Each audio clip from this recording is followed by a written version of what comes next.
the psychology of the identity lie. Let's start by pulling apart what I mean by identity lie. It's that quiet story running in the background of your mind, shaping everything you do. It sounds like, I'm just not disciplined. I'm not a morning person. I can't focus. Or I always give up. These aren't just harmless sentences, they're instructions your brain follows. They turn into a script that defines who you think you are. And if you repeat that story long enough, your brain treats it like fact. Here's the twist. Your behavior actually follows your identity, not the other way around. People think they need to act disciplined first to become disciplined. But the truth works backward. When you identify as a disciplined person, your brain automatically starts filtering actions to match that identity. That's the real psychology behind change. The human brain loves patterns. It's what makes us efficient. Every thought, behavior, or habit is part of a neurological shortcut. When you tell yourself, I'm just not consistent, the brain takes that as a pattern to protect. So even when you want to change, your subconscious resists because it sees inconsistency as a threat to your self-concept. It's not that your willpower is weak. Your mind is simply defending the story it believes to be true. And this pattern has roots in neuroscience. Your brain rewards consistency with dopamine, that little chemical hit that says, you did the thing that matches who you are. Each time you act in line with your identity, your brain gives you a microdose of satisfaction. That's why habits tied to your sense of self feel easier to maintain. You're not fighting yourself. You're reinforcing something that feels natural. Now flip that around. If your identity says, I'm lazy, and you skip the task, you still get a dopamine hit because you've confirmed your internal story. That's the dark side of the identity loop. Even self-sabotaging behaviors can feel rewarding because they agree with the pattern your brain expects. Changing, then, isn't just about new behavior. It's about teaching your brain that a new identity is more rewarding than the old one. Psychologists call this a self-fulfilling prophecy.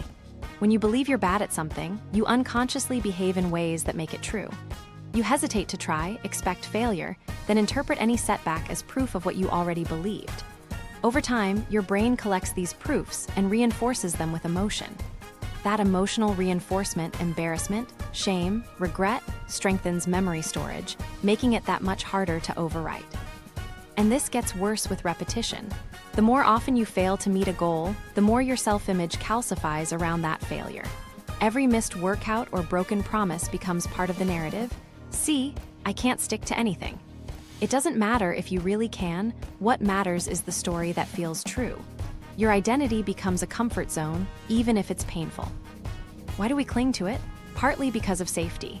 The brain craves predictability over progress. Familiar pain feels safer than uncertain success. If your current identity defines you as undisciplined, then any attempt to be productive threatens that predictability. It's the psychological equivalent of stepping into the unknown. So naturally, your mind says, let's go back to normal, which means back to old habits. From a neuroscience perspective, this is how the brain maintains efficiency. Neural pathways that fire repeatedly grow stronger, and the brain prunes away unused ones. When your thoughts and actions reinforce I'm not disciplined, that neural circuit becomes well paved. Any attempt to override it feels like walking through mud. But repetition in the opposite direction, small, consistent proof of discipline, eventually rebuilds the circuit. It's a literal rewiring of identity. There's a reason this identity trap shows up most around personal growth. We compare ourselves constantly. When you scroll online and see people waking up at 5 a.m., running businesses, reading before sunrise, your mind runs a quiet comparison loop. That's not me. Comparison reinforces a sense of separation, the belief that some people are naturally more capable. But psychology shows this difference isn't about talent, it's about self-perception. People act in accordance with what they believe they deserve and who they think they are. Historically, this idea traces back to self-perception theory, originally proposed by psychologist Darrell Bem. He found that we learn who we are by observing what we do, just like we learn about others by watching their actions. If you catch yourself procrastinating often, you internalize, I must be someone who procrastinates. But if you complete a small habit daily, you start thinking, I'm the kind of person who follows through. Behavior doesn't just reflect identity, it builds it. And dopamine makes that change sticky. When your brain experiences a sense of success, even a small one, it rewards you. That reinforcement strengthens both motivation and self-concept. But it's crucial that the reward connects to the identity, not just the outcome. Think about the difference between saying, "I ran today," and "I'm a runner." One describes what you did once. The other describes who you are. Over time, identity-based statements create more consistent, lasting behaviors because they feed your psychological need for coherence. Still, this identity lie, "I'm just not disciplined," is sneaky because it hides inside an emotional loop. You experience failure, feel shame, then label yourself. That label becomes an excuse for the next failure, which confirms the label again. It's the perfect mental trap. The only escape is awareness, seeing the pattern for what it is. When you can name the story without judgment, you begin to loosen its grip. Perfectionism also plays a role in reinforcing identity lies. We assume discipline means flawless consistency, so the moment we slip, we feel fraudulent. "See, I knew I couldn't keep up." But in reality, even disciplined people fail, they just don't link failure to identity. They think, "That didn't work today," not "I'm a failure." That small language shift protects their self-concept and keeps their brain from associating mistakes with self-worth. The larger message here is compassion. The identity lie isn't proof you're broken. It's proof your brain believed what experience taught it. Each past disappointment wrote a line in your internal story.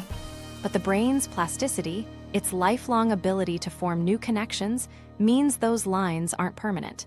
You can rewrite them one action at a time. If you've been carrying this "I'm not disciplined" badge for years, know this. Every time you took a break or gave up halfway, your brain wasn't judging you. It was protecting you. It thought that staying consistent with the old identity kept you safe. Which means, ironically, your laziness was just your fear of inconsistency wearing a disguise. Once you understand that mechanism, how the brain rewards familiarity, how self-labeling creates a feedback loop, you start to see the truth. You're not undisciplined, you've just been loyal to an outdated identity. And loyalty is a powerful thing, but so is choice. When you choose to redefine who you are, your behavior slowly catches up. And that's where we're headed next. Because once you understand how identity drives action, the natural next step is to see why motivation so often fails, and why the problem isn't your energy, but the identity it's attached to. Why motivation fails when identity is wrong. Have you ever had one of those mornings when you wake up totally fired up to change your life? You plan everything out, workouts, new routines, maybe even a fancy Google Calendar. You feel like, "This time I've got it." But fast forward a week and that fire is gone. You oversleep, make excuses, and think, "What happened to all that motivation?" This is where most people assume the problem is a lack of willpower. But the real reason motivation fails is that it's trying to push behavior that doesn't match your current identity. Motivation is emotional fuel, not structural change. It gets you off the couch, but unless your self-concept supports the action, your subconscious will quietly pull you back to what feels normal. Think of motivation like a visitor. It shows up, gets loud for a bit, and leaves. Identity, on the other hand, is the house you live in every day. You can't build lasting discipline if the foundation still says, "I'm not that kind of person." When you chase motivation, you're trying to feel different before you act differently. You're waiting for emotional permission. But feelings follow identity. If you see yourself as inconsistent, your brain will filter every experience through that belief, no matter how much energy or inspiration you start with. That's why people binge motivational videos or podcasts and still don't change, because nothing inside them has actually shifted. You can't pep talk your way out of an identity problem. Here's how the loop works. You get inspired, take action, hit discomfort, and your mind whispers, "See? I told you you're not disciplined." That tiny thought rewires motivation into guilt. You don't lose the desire to grow, you lose trust in yourself. The next time you try, your brain remembers that failure pattern and predicts disappointment. This is the real reason staying motivated feels impossible. It's not a moral flaw. It's a mismatch between who you think you are and what you're trying to do. So if motivation isn't the solution, what is? Identity alignment. When behaviors conflict with your self-view, you burn energy fighting yourself. But when they agree, effort drops dramatically. A person who sees themselves as healthy doesn't argue with every salad or early workout. They just do the things that match their story. The goal isn't to force yourself into new habits, it's to build a sense of self that naturally supports them. Psychologists call this self-congruity. The human mind craves internal harmony. It wants what you think, feel, and do to match. When they don't, it creates tension, a kind of identity friction. You can only sustain that friction for so long before retreating to comfort back to your sense of who you've always been. Motivation tries to fight that friction head-on. Identity redefinition dissolves it altogether. Here's an example. Let's say you want to start working out. Motivation says, I need to exercise. Identity says, I'm an active person. When you skip a workout, motivation-based thinking frames that as failure. Identity-based thinking frames it as a moment out of character. One makes you spiral into shame, the other nudges you back on track because your brain prefers consistency with identity. This subtle difference is why one person quits and another keeps going. And there's another trap, what I call the future self illusion. It's when you keep promising that your future self will be the disciplined one. Next week, I'll get serious. After the holidays, I'll start. You project identity change into the future, as if some later version of you will magically be more consistent. But the longer you postpone acting like that person, the more evidence your brain collects that you're not them yet. You can't wait to become your future self. You have to act in small ways that prove that identity now. Here's where the psychology overlaps with neuroscience. The brain is constantly checking. Does this action match my self-image? If yes, you feel alignment, confidence, ease, flow. If no, you feel resistance, stress, doubt, fatigue. That's why even small identity mismatches drain energy. Motivation tries to power through that resistance, but identity simply removes it. When you decide you're the kind of person who finishes tasks, your brain stops negotiating every time. You start doing by default. So when people say, I just need to get motivated, what they really need is to rewire identity. Motivation is the effect of alignment, not the cause. You feel motivated after you do something that fits your self-concept. Think about the last time you said, I feel like working out today. That feeling usually came after a streak of consistency, after your brain started identifying as someone who shows up. The scary part is that the opposite is also true. If your current identity says, I'm lazy, your brain will find reasons to stay that way. Even strong bursts of motivation will fade because they contradict the story. You'll rationalize skipping the task to stay consistent with an old self-image. This is what drains your ambition, not a lack of desire, but internal misalignment. To fix that, flip the process. Don't chase motivation to push your behavior. Start with behavior that gently stretches your identity. Take one small, consistent action that introduces a new story. Maybe I'm the kind of person who does this. You're not trying to prove discipline through big changes. You're collecting tiny pieces of evidence that redefine who you are. Motivation becomes a natural side effect of that confidence. Here's a quick checkpoint. Ask yourself, where in your life are you waiting to feel ready or get motivated? That's usually a signal that your behavior requires identity permission. Instead of needing more energy, you need a new belief, something like, I'm learning to be someone who follows through. That single shift moves you from chasing motivation to building identity trust. One misconception worth addressing is that identity must come from success, that you have to earn it first. Actually, it's the opposite. You don't earn identity, you embody it through repetition. A writer isn't someone with a book deal, it's someone who writes regularly. A disciplined person isn't perfect, it's someone who makes choices consistent with growth more often than not. The brain works by counting instances, not achievements. Each small alignment tells it, yes, this is who we are. And once your brain accepts that identity, motivation becomes effortless. It's the difference between pushing and being pulled. Instead of forcing yourself forward with pressure, you're pulled by the gravity of your self-concept. You stop relying on emotional highs because your habits have become natural extensions of who you are. So here's the truth that most productivity advice skips. When motivation fails, it's not because you're lazy. It's because you're trying to run new software on old beliefs. Upgrade your identity, and your energy system automatically resets. Because at the end of the day, you don't need a new morning routine or another motivational playlist. You need a new self-concept that your brain can believe in. Once that happens, you stop asking, how do I stay motivated? And start realizing you already are. So let's take it deeper. If this identity mismatch is what kills motivation, what identities have you been unknowingly loyal to? Because the next step, spotting the exact lies you've been living, is how we start rewriting them. Spotting the lies you've been living. Let's make this part personal. If you're watching this and thinking, okay, I get it, identity matters, but how do I actually know what's running my life? The answer is simpler than you think. You start by catching your self-talk in real time. The easiest way to find your identity lies is to listen for the phrase, "I'm not the kind of person who," fill in that blank. That's the sentence revealing what's been quietly running your system. We all have a handful of these phrases. Maybe yours sounds like, "I'm not a morning person," or "I can't focus for long," or "I start strong but always give up." They sound harmless, even logical, because they're based on past evidence. But they're not stories, they're instructions. Each one tells your brain how to interpret new experiences. When you start a new habit, that inner voice checks in, does this fit the script? If not, the brain gets uncomfortable and sabotages progress to keep things predictable. It's wild how easily we collect this evidence. You missed a deadline once and now you never manage time well.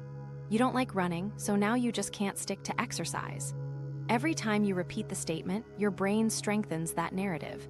It's called confirmation bias, the tendency to only notice what supports what we already believe.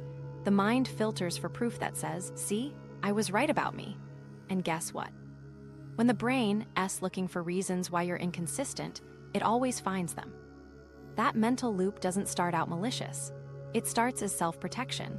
Labeling yourself takes pressure off disappointment. If I'm just not a disciplined person, then my failures make sense. It's like emotional insurance. You're spared the pain of trying and failing again. But that short-term relief becomes long-term limitation because the more you repeat it, the less you question it. It moves from temporary excuse to permanent identity. So how do you break that cycle? Awareness without judgment. This step isn't about blaming yourself for having those thoughts. It's about bringing them to light. The most powerful first move you can make today is to write them down. Literally. Open a note or a journal and start listing your "I'm not the kind of person who" statements. Don't edit them. Don't argue with them. Just get them out. When you see those words on paper, they lose some of their power because they've been dragged out of mental autopilot into conscious visibility. Here's what might happen while you do that. A part of your brain will start defending them. It'll say, "No, but it's true, I've always been like that." That's normal. That's just the protective layer we talked about earlier.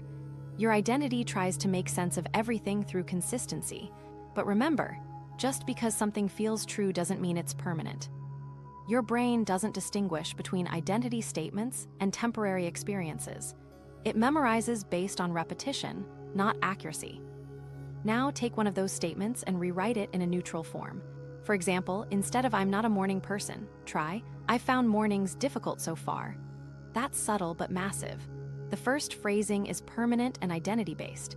The second leaves space for change. It implies you're observing a pattern, not describing your essence. It also keeps the brain open to new evidence. This form of reframing comes straight from cognitive behavioral psychology. When you shift from identity labels to situational observations, you stop firing the neural pathways that lock old identities in place. Here's a trick I teach my coaching clients. Read each of your limiting statements out loud and end it with "so far." "I'm bad with money so far." "I can't stay consistent so far."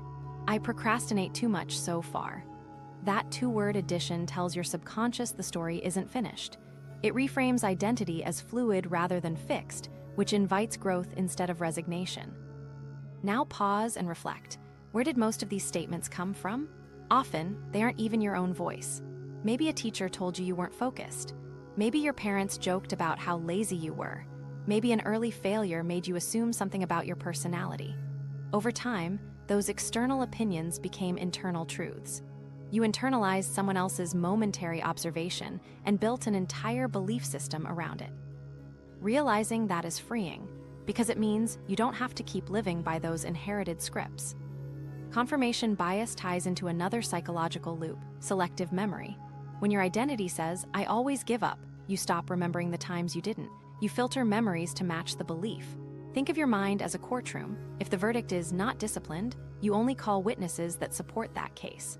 One missed habit becomes more memorable than 10 small successes. Fixing this means intentionally seeking counter-evidence. Ask yourself, when have I acted disciplined, even briefly? What moments prove this label isn't entirely accurate? Your brain starts to collect new data, and each new piece begins eroding the old narrative. For instance, maybe you showed up to class every week last semester. Maybe you finished that work project early once. Those moments matter. They're small but critical corrections to your mental record. Each one chips away at the false certainty of your identity lie. And when you acknowledge them, dopamine supports you again, but this time in service of growth instead of limitation. That reward chemical fires when your brain discovers something novel or progress-based, so noticing self-evidence literally feels rewarding. There's also an emotional pattern anchoring the identity lie: shame. Shame keeps you quiet about these beliefs, which prevents them from being challenged. You might think you're being self-aware when you call yourself lazy, but actually, you're reinforcing isolation. Self-compassion breaks that isolation. Studies in behavioral psychology show that when people respond to their failures with compassion instead of criticism, they increase motivation and resilience. You can't hate yourself into discipline. You grow it by understanding why you've protected yourself this way and gently choosing a new approach. So when you notice an identity lie next time, practice labeling it out loud. Something like, "That's an old story." The moment you name it, your prefrontal cortex, the reasoning part of your brain, activates. That disrupts the automatic emotional loop in your limbic system. The phrase "old story" reminds your mind that identity isn't fate, it's memory. You're not erasing history, you're just updating your software. Let's add one more layer to this. Most people assume they have to fully believe the new story before acting on it, but the truth is reversed. Belief grows through evidence. The goal isn't to convince yourself you're already different, it's to quit defending why you can't be. Once you stop arguing for your limitations, your actions naturally start shifting. Write this somewhere you can see it. Awareness ends the autopilot. The second you become conscious of your identity stories, you stop being trapped by them. Change starts the moment you treat those self-descriptions as hypotheses instead of facts.